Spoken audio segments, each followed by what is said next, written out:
Hello and welcome to an interview where I hope my guest will speak the truth, the whole truth, and nothing but the truth. That, of course, explains our name. And for the first episode today, how does the Congress Party respond to the BJP's charge sheet? That's the key issue I should explore today with the Minister of Information and Broadcasting and the new Media Cell Chairman of the Congress Party, Manish Tewari. Mr. Tewari, let's start with the conclusion of the BJP's charge sheet as released on Friday. The Congress-led UPA government has indeed been a disaster for this country. It has only left a legacy of suffering, agony, disappointment and hopelessness for the people of India. If you judge by the polls, it seems most Indians agree. How do you respond to that conclusion?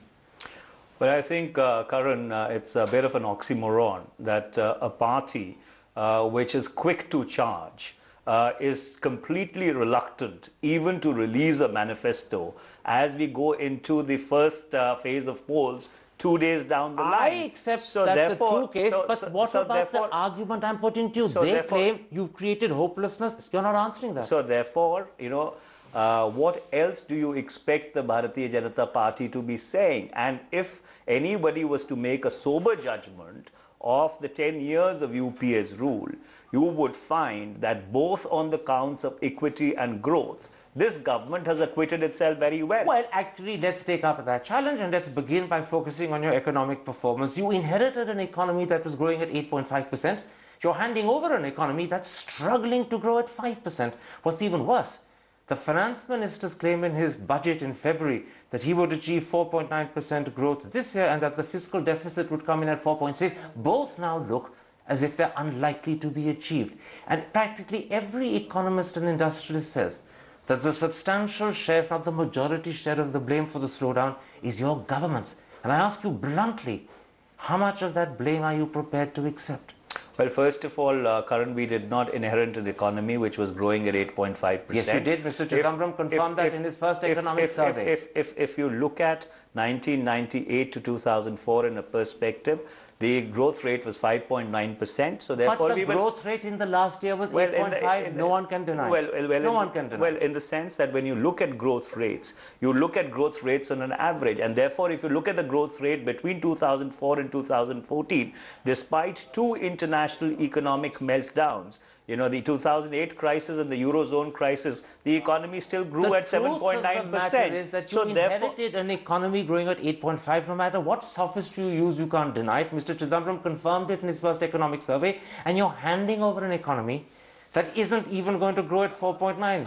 Your finance minister's claim of 4.9 is unlikely to be achieved because Q3 has disappointed him. The fiscal deficit in February was higher than he anticipated. So even the red lines he set as recently as February aren't going to be achieved. Well, Karan, I think any economic situation has to be evaluated in the context and perspective of what the international environment is, and notwithstanding that the last year may not have been as good as we expected, but on an average, if you look at it, 7.9% or 8% over 10 years consistently, despite two economic meltdowns, is not a mean performance by any standard. You know what industrialists and economists say? They say it's so easy for the UPA government to blame the slowdown on the international situation. In fact, they say the real problem is the lack of initiative taken by your government, the lack of policy direction, the lack of reform. Major initiatives that could and should have been taken weren't taken. That's why we've slowed down the extent to which we have. That's the blame they pin on your government, and that's the question you're not answering. Well, that is completely and absolutely erroneous for the simple reason that if you look at the entire Cabinet Committee on Investments spectre, in the last 1 year alone, we've unlocked 6 lakh crores worth of investment. But you locked those things in the first place. You had to create the Cabinet Committee to unlock what you'd locked. Well, that's the problem. Well, you were only sorting out your own problems. Well, I don't think, Karan, that it was deliberately locked. The fact remains that there are different ministries which administer different remits. So therefore, in the process of administering a remit, which is a statutory remit, if there are certain conclusions that you've come to, that does not mean that you're deliberately locking up sectors of the economy. Let's get out of an economist's argument about growth and the deficit and come to issues that matter to the people of India. Jobs more than anything else. In the 6 years that the NDA was in power, NSSO figures put out by the government show that 60 million jobs were created. In the first 8 years of the UPA, the same NSSO figures put out by your government show that only 15 million jobs were created. A huge difference. And Aam Aadmi says that is a clear sign of failure. What does Manish Tewari call it? Well, let me put it in this perspective that you have jobs which are created in the formal economy, and then you have an entire spectre of empowerment and self-employment which takes place as a result of the Where? You talked about the formal economy. Where is this other job creation well, happening? in the sense, 93% of India's workforce is in the unorganized sector, and So therefore you have no idea about job creation there. You're simply guessing. No, I'm not guessing. So therefore, even if I was to go by your figures, and if These are your figures, not mine. well, in the sense, even if we were to go by these figures and Government figures. well, these figures, whatever the figures are, and juxtapose it against, the entire rights-based entitlement structure that we've created, there has been a huge empowerment and a complete transformation on the countryside. You're a very clever lawyer and a glib politician, but you can't say that giving rights makes up for the fact that you've actually not given jobs. People need jobs to live, to earn money. The right which you give is an abstract right, and it's meaningless if people don't have livelihoods. You've given rights in the abstract. You haven't created practical jobs. Well, in the sense, we've not given rights in the abstract, Karan. We have given substantive rights which have empowered people in order to earn their livelihood. So therefore, to say that it was an abstract, obtuse, or a diffused kind of a spectre that we created is completely, absolutely erroneous, because if you go around the countryside, you will see the prosperity, which the policies of the UPA has brought about. Let me put a blunt question to you. Are you proud of the state of the economy you're leaving behind? And before you answer, remember this. Practically every poll shows that the people of India believe that the single biggest challenge facing the new government is the poor state of the economy you're leaving behind. Well, Karan, again, as I said, that an analysis of the economy has to be done in a wider context, in a wider perspective. Those sound like excuses. So therefore, those sound like excuses. So therefore, merely by picking up the growth figures of the last year and to come to the conclusion that we are leaving behind, and we are leaving behind a bad economic legacy, with great respect to you, is completely erroneous. All right. I think the UPA has acquitted itself well over the past 10 years, and delivering a year-on-year 8% growth rate on an average is no mean achievement. 7.5 actually, but let's not quibble. You're bound to say that as a Congress media chief. Let's leave this for the audience to judge. We'll know, by the way, what their verdict is on the 16th of May. Let's come to the political charges that BJP has leveled against you in their charge sheet. They say that the Prime Minister functioned as a CEO, not as a Prime Minister, and as a result of which he's devalued the office and he seriously compromised governance. And once again, the majority of people reflected in the poll seem to agree.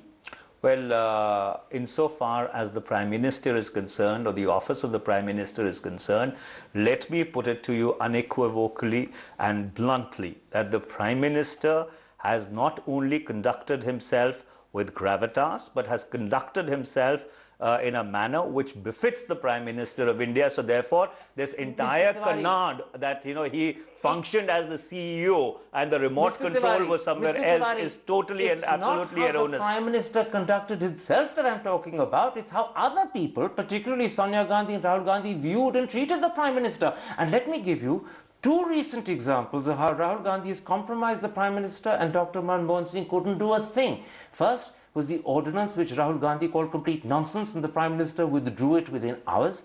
And then there was the demand to increase LPG cylinders, and the cabinet conceded in minutes. And on both occasions, the Prime Minister looked small, if not irrelevant. Well, these two instances which you talk about, if you view them in the context of 10 years, in 10 years, isn't the Vice President of the party entitled to make one intervention or two? And so therefore, if there are one interventions or two, so is that devaluation of the office of the Prime Minister? You are from that answer conceding that these interventions actually did embarrass the PM. They devalued the PM. They humiliated the PM. Well, I am not conceding. In fact, I am rebutting this argument. And the argument that you're rebutting it by saying it only happened twice. The argument that I'm trying to make to you, which you need to understand, is that if on two occasions over a period of 10 years, the Vice President of the party had a particular view on a matter, and the government decided to reconsider it, does it really tantamount to devaluing the office of the Prime Minister? It's not just the government buying down to the Vice President. For 10 years it was seen that Dr. Manmohan Singh served as Prime Minister, but actually he was a lieutenant to the Congress President. She held the power, the reins were in her hand. The Prime Minister, and forgive this euphemism, to the country looked as if he was acting at her behest. And that not only emasculated the office of Prime Minister, it's actually undermined what the Constitution intended. Well, Karan, let me tell you, there could not be anything more erroneous than that. The Prime Minister functioned in a manner which was autonomous, yes, with the chairperson of the United Progressive Alliance, and in any democratic dispensation with the political party that he represents, there were consultations. So therefore, in order to say that those consultations actually undermined the office of the Prime Minister or turned him into a chief executive officer is, with due respect, absolutely a wrong conclusion to come to. I let you say that in full without interrupting you, because I wanted the audience to hear every single word of what you're saying. And the reason is this: that view is contradicted by your General Secretary Digvijay Singh, who last year in public said this of the Sonia Manmohan Singh model. Personally, I feel this model hasn't worked very well. There shouldn't be two power centers, and I think whoever is the PM must have the authority to function. So General Secretary Digvijay Singh disagrees with Minister of Information and the head of the media cell, Manish Tewari. Well, Mr. Digvijay Singh has had personal views on a variety of subjects. And he's expressed them in public. And I respect those views, but with great deference, I would respectfully and completely, as somebody who's functioned in government for a year and a half, totally and absolutely like to disabuse this notion What else could you say in public? No, you couldn't agree with Digvijay Singh, could you? Karan, you couldn't agree with him. Karan, in the sense you said it is about speaking the truth. So therefore the truth is that there was never a diarchy. There was never two power centers. There was an arrangement whereby... Is it nothing but the truth when you say that in fact the Prime Minister didn't bow down to Sonia Gandhi? I put it to you that the full truth and the whole truth is that he was always inferior to her in power. He had to listen to her because the final buck stopped with her. He wasn't fully in charge of his government. She was. The full truth and the whole truth is that the Prime Minister and the chairperson of the United Progressive Alliance functioned in coordination, in consultation, in harmony with each other. It was not a relationship whereby somebody was superior and somebody was a subordinate. Functioning in harmony is a wonderful way of deflecting the point I'm making. Under our system, the Prime Minister is meant to be primus inter pares. He is meant to be numero uno. Clearly, he was not. And you're once again accepting it when you say they functioned in harmony, because that's a way of suggesting there was no conflict between them. And the reason is because he accepted the subordinate position. Well, in the sense that if you call consultation and if you call an exchange of views, if you call discussions in a democratic dispensation as making somebody inferior and somebody else superior, who had the last word? Who had the last word? Well, on administrative matters, the cabinet had the last word. And on policy matters, Mrs. Gandhi? On policy... And it should in fact be both with the Prime Minister. Well, in the sense, even on policy matters, there was consultation, which is a very good thing in any democratic dispensation. But eventually, decisions were taken by government, legislation was moved by government, and then a political consensus saw that legislation through. Only after Mrs. Gandhi had given her approval, and that's the problem. Nothing happened. Not a minister spoke if Mrs. Gandhi demurred. Well, in the sense, let me tell you something very clearly. Mrs. Gandhi did not interfere into the process of governance. Because she didn't need to. You sensed her mind. She conveyed privately what she wanted to be accepted. Well, I don't think, that was the manner in which there was a functional breakdown, as you seem to suggest. In fact, on the contrary, the entire process of functioning was augmented by the ability of the UPA chairperson and the Prime Minister to really, work both in tandem, if you object to the word harmony. All right, let's leave it there. Let's take a break. When I come back, I want to change subjects and speak to you about Mrs. Gandhi's appeal to the Muslim community not to split the secular vote. And I want to ask you, is this in fact an obvious, if not blatant, way of appealing for votes on religious grounds? And how do you justify it? Join me in a moment's time for the second half.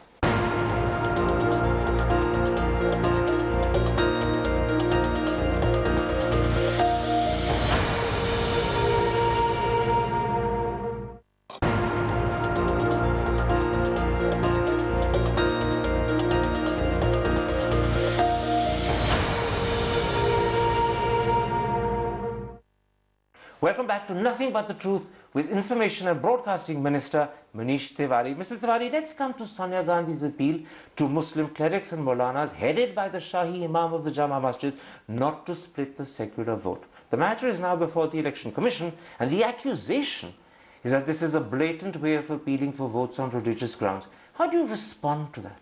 Well, I think that charge is absolutely and completely baseless for the simple reason that each and every community is as much a part of India.